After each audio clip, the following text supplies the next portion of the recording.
All right, we are recording. So, okay, tonight I am going to read this new article, this new Substack piece by Miho. This just got launched today or yesterday, I believe. And a friend of mine shared it with me. I saw some other friends of mine had noticed it. And this topic is extremely up my alley. Miho, I don't know if you're gonna listen to this or what. You're probably wondering what the hell's going on. What is this video?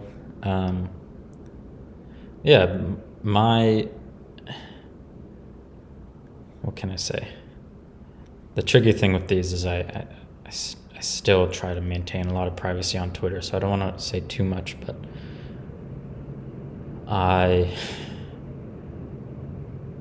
currently and have always worked in finance in various ways, in a similar position to what I understand you to do.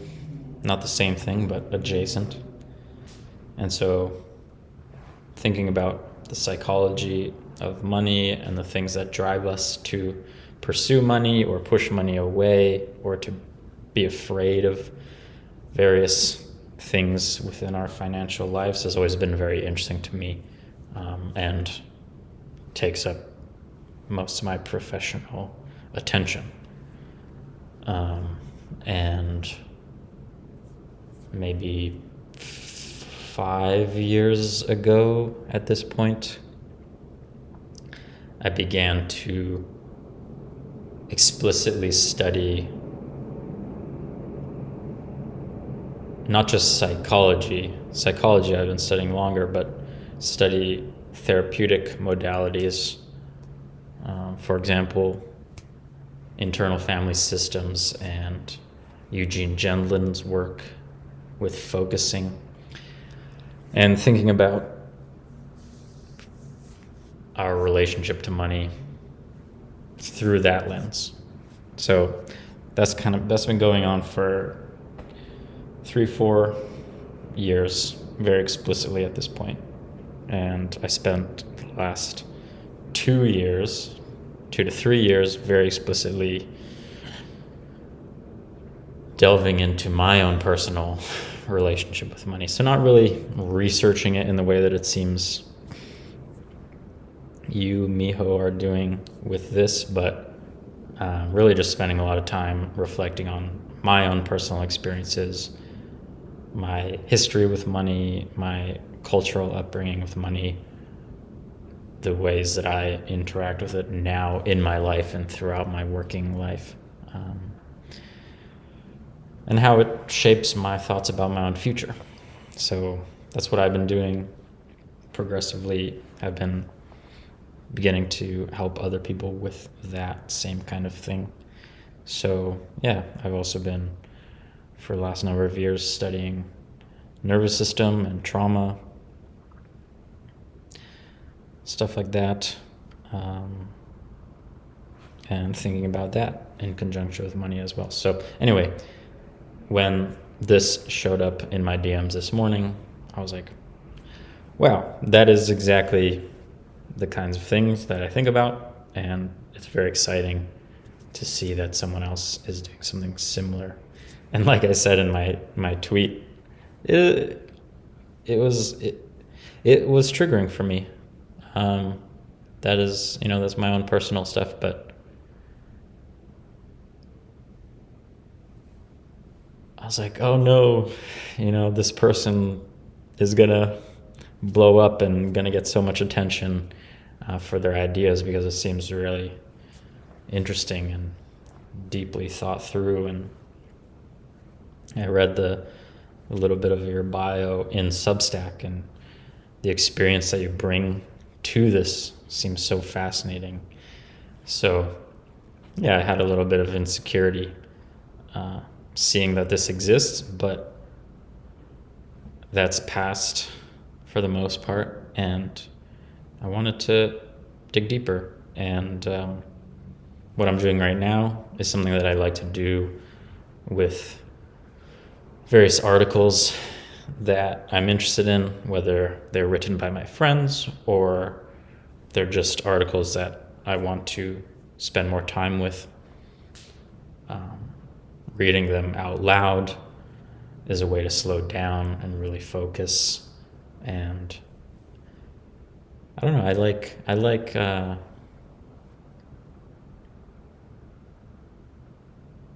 using my own voice as much as possible.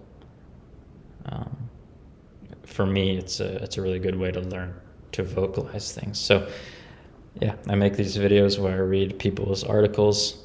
I don't have one way in which I go about it. Sometimes I will respond a lot to the article. Sometimes I will just read the article and let it be. So I don't really know what's going to happen here. I haven't read any of the articles so far. I have read this thread, but I want to read it again just because it's a good intro to the article, and then I'll jump into the article. So yeah, I guess I'll just dive in here. I think I'm going to just start with the next one. So, money and our place in the economy are largely treated as quantifiable, neutral, or rational subjects. But if we look deeper, they are really proxies for survival and belonging. Finance, work, business models, and products we use become tools and frameworks to navigate different needs.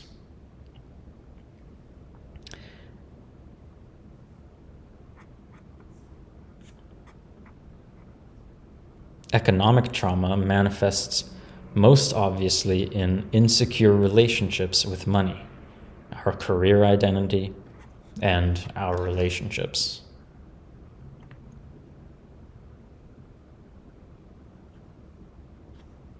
However, it also has a real impact on our financial behavior. Gambling, overspending, oversaving, making impulsive financial decisions are some examples.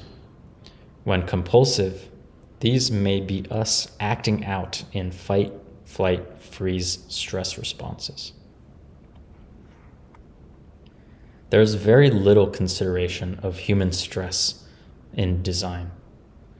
Finance organizations expect us to have a secure relationship with money, but in fact, many business models are set up that they will actually make the most profit when we slip up, make mistakes, and act on emotional impulses. And that is just the tip of the iceberg. Because when you peer into so much of what's considered normal today, there's actually a lot of survivalism rooted behind it.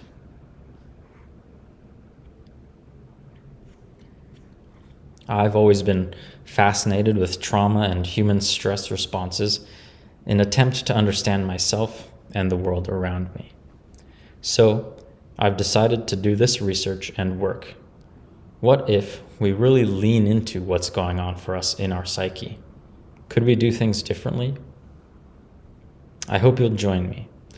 If you know anyone I should speak to or have anything to add, please reach out. Let's make trauma-informed systems a thing. God knows we need it. Yeah. So that actually reminded me a couple tweets earlier.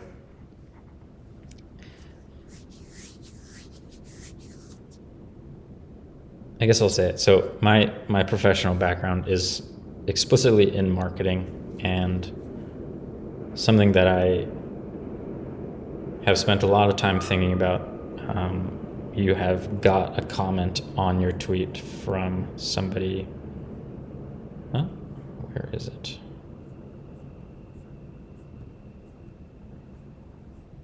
Who I'm very good friends with. Rob Hardy, yeah, who's doing something similar in the realm of marketing. So him and I connected because we both have done a lot of thinking about how our own senses of self-worth, our relationships to ourselves and other people, our sense of security or lack thereof, how those things drive the way we do marketing and how we communicate to other people, and how we treat those people, because many times in business, whether it's a financial business or otherwise, and especially in marketing, customers are treated as wallets, and it's our objective to go open those wallets and siphon the money out of them. And so when you are a business person or a marketer and you see your customers in that way, they're really just buckets of money. They're not human beings. And if you yourself are financially insecure or whatever, that's going to shape how you then go talk to those people, how you write copy to them, how much respect or empathy you show to them, how much you're willing to cross certain emotional boundaries with them when you speak to them.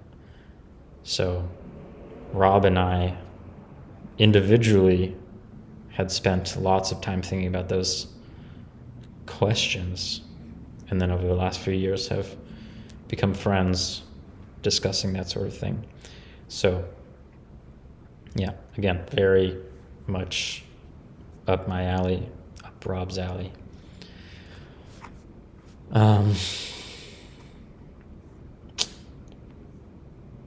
So yeah, I think maybe I will just jump over to the article now. So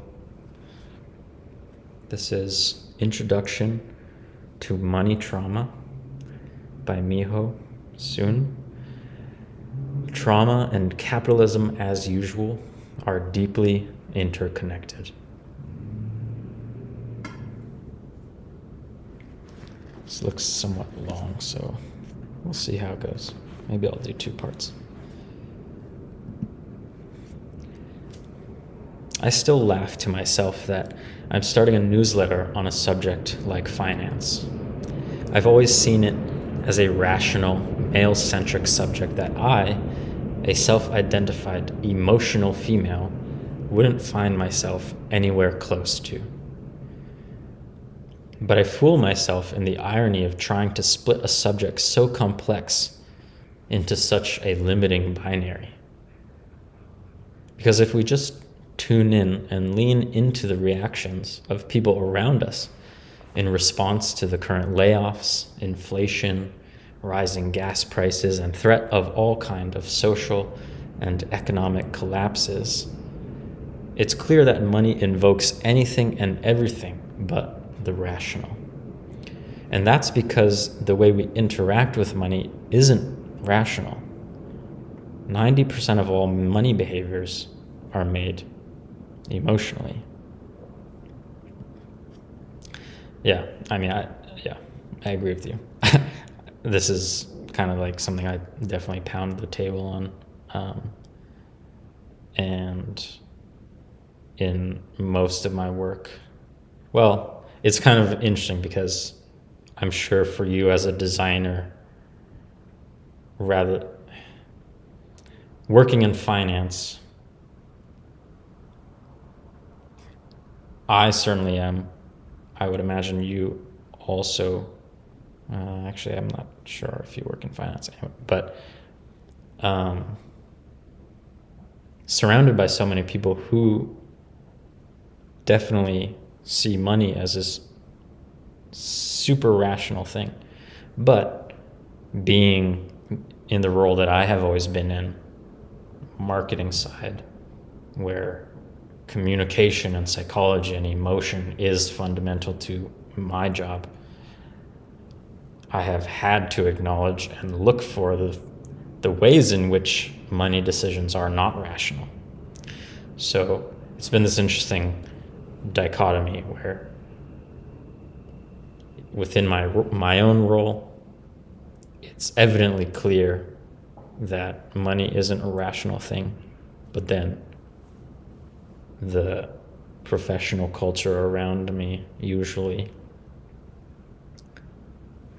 is committed to seeing money as this thing that can be understood in spreadsheets and purely with logic and reason. Anyway, so here's this text. My brother's gotten so much into credit card debt. Mom has told him to go to Debtors Anonymous. Is that similar to Alcoholics Anonymous? Yeah, it's like that. Community of people who compulsively spend and trade, who struggle with debt. There's more and more people going, apparently, who've lost everything in crypto, wanted to get rich quick, to get out of the situation they were in, but put too many eggs in one basket. It's really sad. Mom used to go. She said it's heavy. A lot of people with financial trauma. Yeah, wow. I don't know if this is your own or if this is just from the internet. But, this stuff about get rich quick schemes, it's something that Rob and I both have been extremely exposed to as marketers. Crypto, being a marketer within the finance world, being involved in and seeing crypto marketing happen and the intensity and fervor with which people get involved in it. The thing that really stands out to me is the wanted to get rich quick to get out of the situation they were in. Such a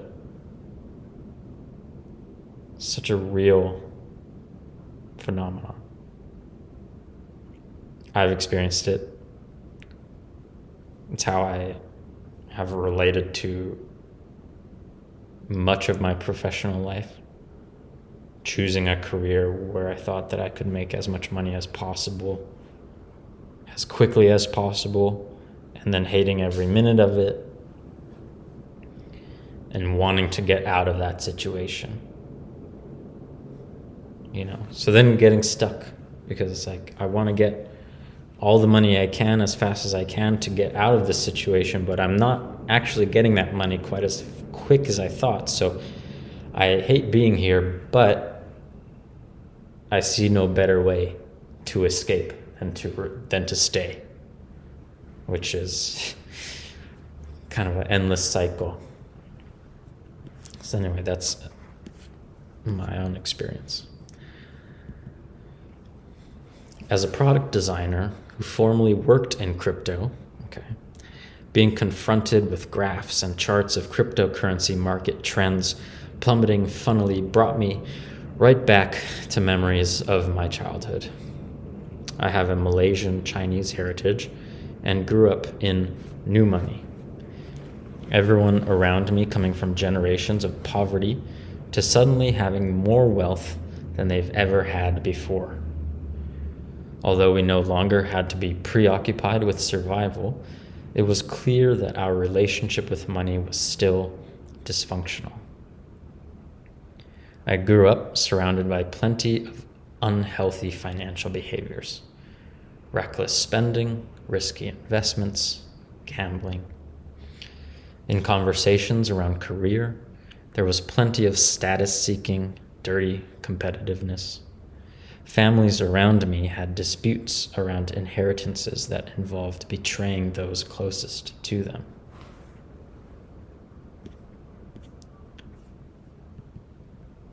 Money was always laced with a tinge of bitterness. It's as if the culture was still collectively organized in fear, and even though memories of poverty were rarely mentioned, like it never existed. It's as if being thrown back into a life without safety was always lingering behind us, even if we had moved forward.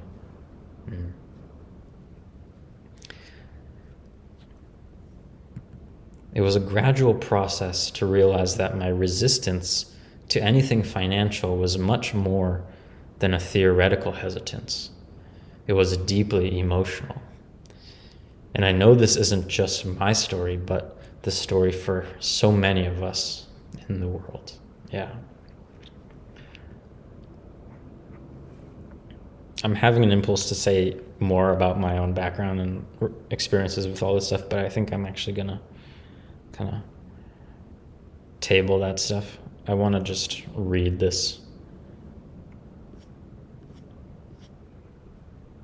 Suffice to say, I relate to this stuff a lot, and I have a lot of my own personal experiences that are coming to mind as I read this.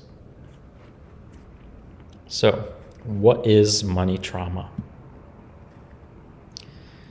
The term trauma, in common conception, is still used to refer to significant one-time events. It's associated with war, PTSD, violence, natural disasters, or horrific accidents. A single one-time event which significantly affects the individual who experiences them. Psychologists call this big T trauma. What's less spoken, though, is little t trauma that derive from much more ordinary life experiences. Granted, the framing of little doesn't mean the effect of it is any lesser. Financial trauma is currently considered under this branch. I'm going to cover a bit about this right now, but if you'd like a deeper dive, read my next article, The Anatomy of Economic Stress and Trauma. One sec, I'm gonna sip some tea.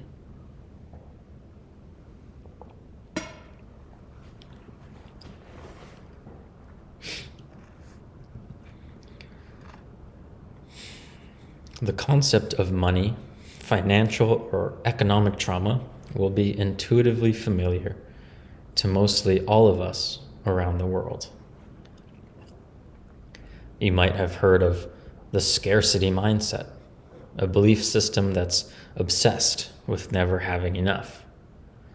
Then there's the abundance mindset, the one everyone tells us we should have, a belief that there's always enough, everything is an opportunity.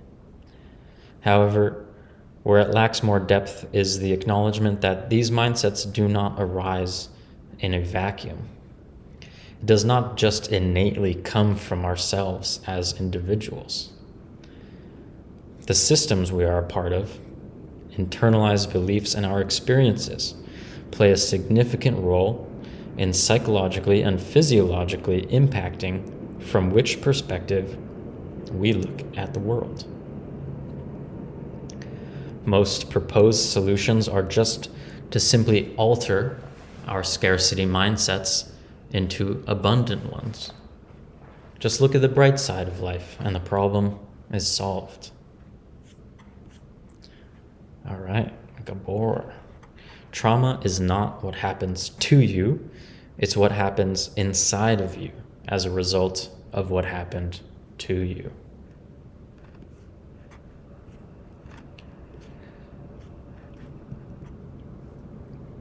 This is easier said than done, especially if you've experienced chronic volatility with security or very little personal financial safety. Narratives such as, I will never be able to make enough money, or I am not loved and successful without money, are highly likely to emerge from a period of chronically not being able to meet one's needs. The traumatized brain is more likely to suffer from compromised executive function, which affects problem solving, multitasking, and long-term decision making. It may also have a lack of what trauma psychologist Gabor Mate calls response flexibility, the ability to pause, calm oneself, and make a rational decision between stimuli and reaction. I'm guessing this is a quote from Gabor. Or maybe not, I don't know. What does this mean with one's behavior with money? People with financial trauma are more likely to make risky investments, take on debt they cannot pay back, spend impulsively, and save less. They can also act on the opposite spectrum and become frugal, anticipating lack of security with every life decision, many times to an unhealthy level.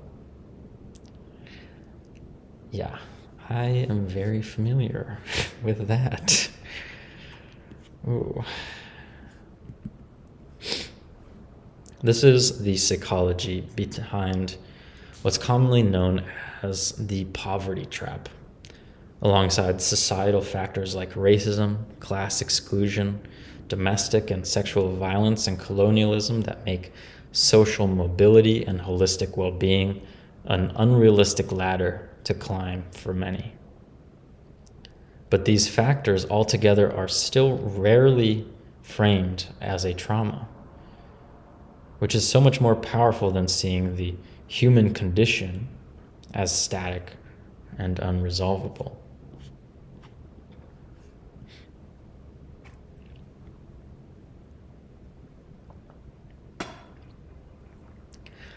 It's not enough to go to therapy. Trauma is having a big boom in public dialogue, at least in some circles in the West where I live. Self-love and going to therapy are gaining more and more traction as topics in the household. However, it's still largely discussed and treated as a personal issue. How did your childhood fuck you up? How did your parents treat you? Many people going through the process of resonating with their own adolescent histories slowly come to a realization that their parents were imperfect humans too. We might start investigating that perhaps mom and dad were really stressed, and that was at the root of their addictions, neglectful, or abusive behavior. Perhaps dad overworked all the time and was isolated from emotional support networks that could support him. Perhaps they were both immigrants and found it extremely difficult to adapt to a whole new world. Perhaps that new world was hostile, and the tools that were available to them were ill-equipped to actually help. They couldn't help but continue living in survival and passing it down onto you, no matter if we find that it makes them more forgivable as parental figures or not. I would love for everyone to have a financial therapist and heal their money trauma, maintain tools that help them keep their wealth, as well as feel secure while navigating the challenges of society. But that probably isn't realistic. Individual change is powerful and necessary, but feels only like a surface level intervention when the reasons why they became traumatized in the first place are systemic.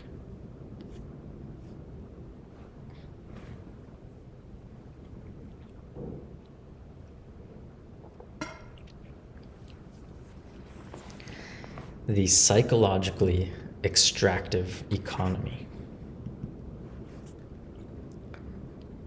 The systems we are a part of, the tools we use, and our cultural and relational norms have a huge impact in our ability to navigate life as healthy people. For example, to be successful in society today, it is expected for us to have a secure relationship with money. We should know how to get opportunities to earn it, spend it, manage it, invest it. There is a myriad of financial advice, but most of them hardly ever touch upon how a negative relationship to money and work could be correlated with toxic stress and trauma. In both micro and macroeconomics, many economists only know how to rationalize our financial habits through the lens of behavior, but never the origin of stress. An analysis on behavioral economics states that this leads to the underdevelopment of behavioral theory examining the choices or motivations of individuals within these environments, resulting in suboptimal models and policy.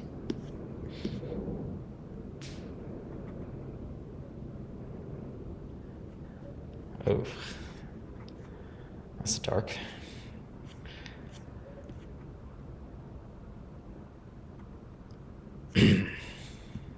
Consider another scenario here.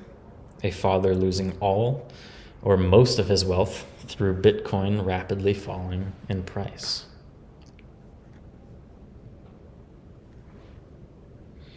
The common justification would be that the father shouldn't have bought enough crypto to lose his property in the first place. He shouldn't have taken the risk, and now he has single-handedly fucked the entire family. This poor personal responsibility narrative is common in the private sector.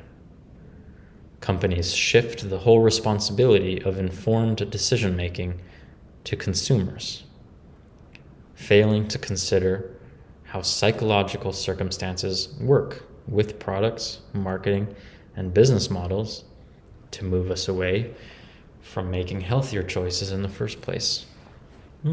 I can vouch for that right now in the work that I do. I see that very clearly every single day.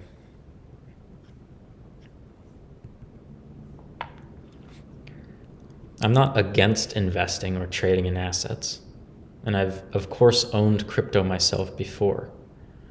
But rare is the consideration about how products we as UX designers design contribute into the lack of protection towards consumers. That stuff is only for financial regulators and government.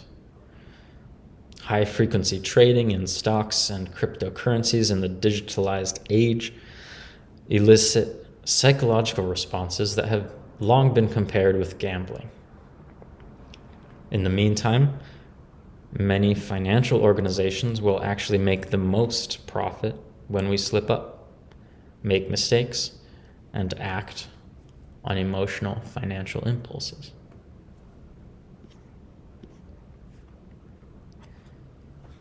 It's indisputable that stocks and cryptocurrencies have gotten many people richer. A slightly kinder but equally passive justification would perhaps say sadly that not everyone wins in the game of capitalism, just game dynamics in it. But what if we added more consideration towards why people were doing what they were? What if we created systems that didn't treat people like collateral? Yeah, this sounds like what I was saying about Rob Hardy's work in marketing right now. Survivalist cultural norms. It's not just products and services, but also the way we relate to each other or navigate being a successful part of the economy that contributes into economic trauma. I'm going to read this whole paragraph. So this is from The Myth of Normal by Gabor and Daniel Mate. Capitalism is far more than just an economic doctrine, Yuval Noah Harari observes in his influential bestseller *Sapiens*. It now encompasses an ethic, a set of teachings about how people should behave, educate their children, and even think.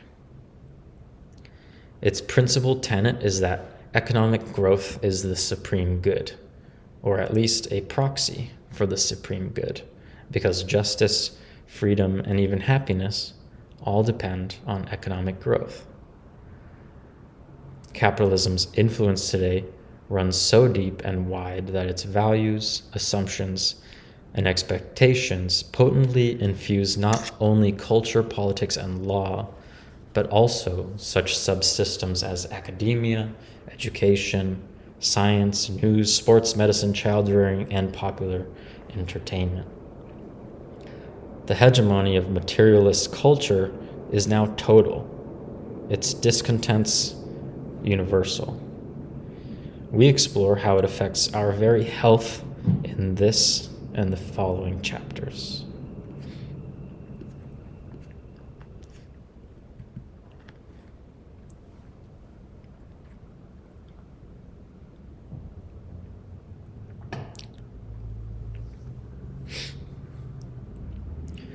What's expected of us to be successful is highly dependent on social norms and cultural values, which differs globally from place to place. However, a similar thread can be found in many of them, where values to do with money and our place in the economy are highly survivalist. For example, in Malaysia, the local Chinese tend to be very resentful towards the Malay government for providing economic welfare only for ethnic Malays. We work harder than them. They're lazy, we're not. When I told a Malaysian friend that I was happy to be receiving unemployment benefits in the case of being laid off, I was met with incredible resistance. It's in our work ethic and narrative to not rely on government help. You do it on your own. It binds well with trauma in the form of internalized oppression. Curious what the link is. I had many conversations with German friends who grew up in the working class, where they recall memories of being repeatedly shamed by their other working class peers for receiving financial help from the government.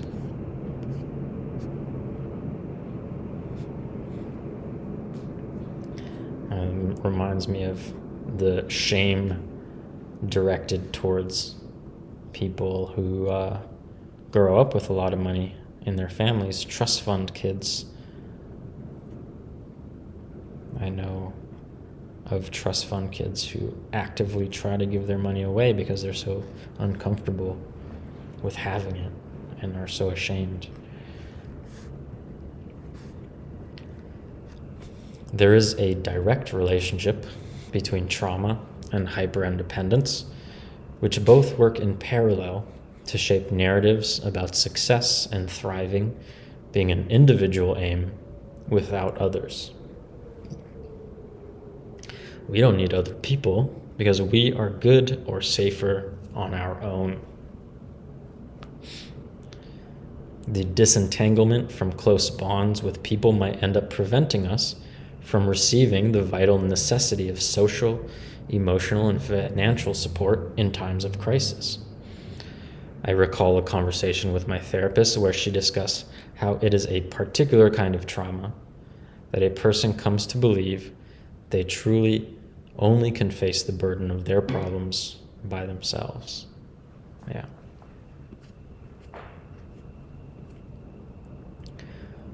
Relationships at the workplace. The workplace is also a significant place where trauma shows up. It is symbolically and literally where we derive security, important relationships, expression, and meaning from. However, it is also a space precisely because of so where people deal with stress often dysfunctionally.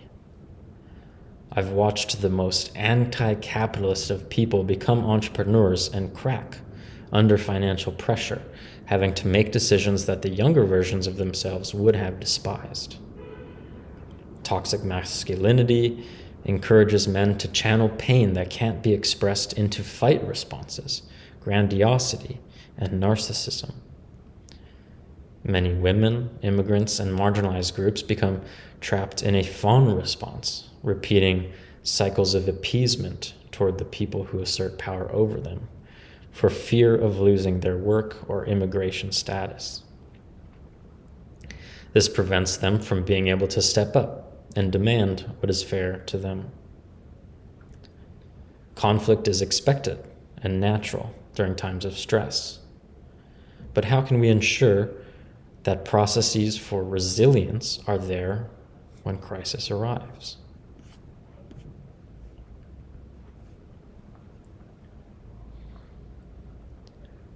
We live in a society that's misaligned with our best interests, which makes individual goals of thriving and organizational impact to facilitate this difficult.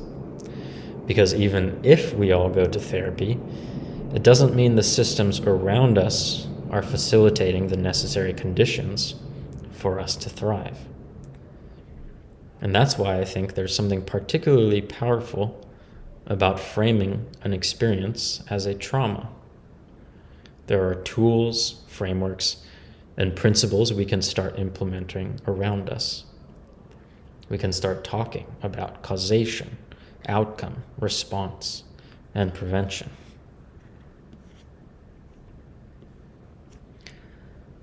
Trauma-informed design, an ode to our transformational capacity.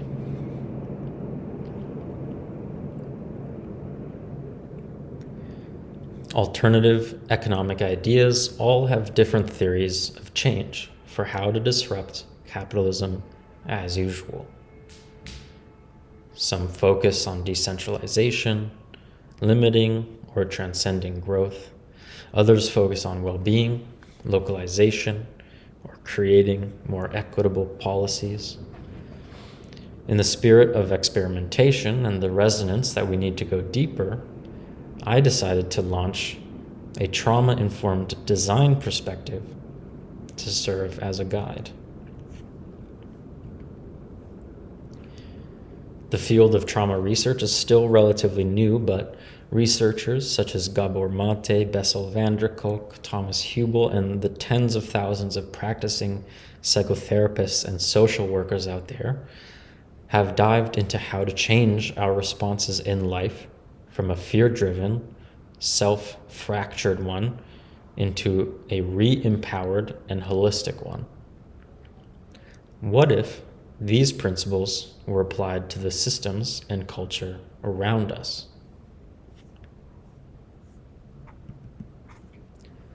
And this is the heart in why I want to explore all of this. Because even amidst the darkness, I believe in our transformational capacity as humans. I've witnessed it working with migrants and refugees, with close friends of mine who have walked through personal fires and come out alive and strong, and within myself. Trauma-informed care teaches us that the right conditions, tools, and factors of resiliency enable this to happen, for us to regain security navigating the world.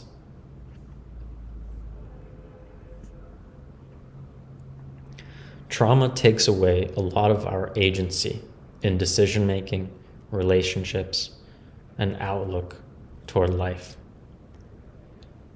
But it is not a death sentence, and we can change if we really lean into what's going on. There are fundamental concepts in trauma healing such as safety, agency, and community support that can be concretely applied to the new products, systems, and institutions we create. In this newsletter, I'll be exploring exactly how.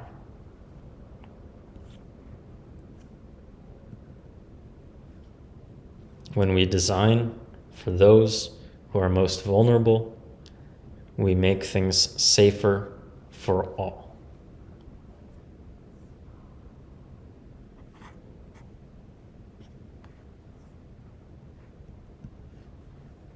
an invitation to join Miho. As one of my best friends, Ellie, puts it, this journey of exploration for me is a turtle question, meaning that it is something I'm exploring for the long run. I know that it will take its turns through complicated alleyways and answers that will reveal itself with time, probably leading to more questions.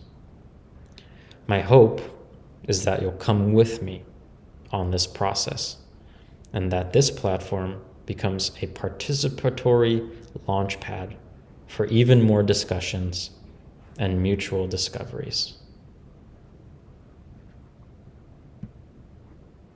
Boom. Amazing.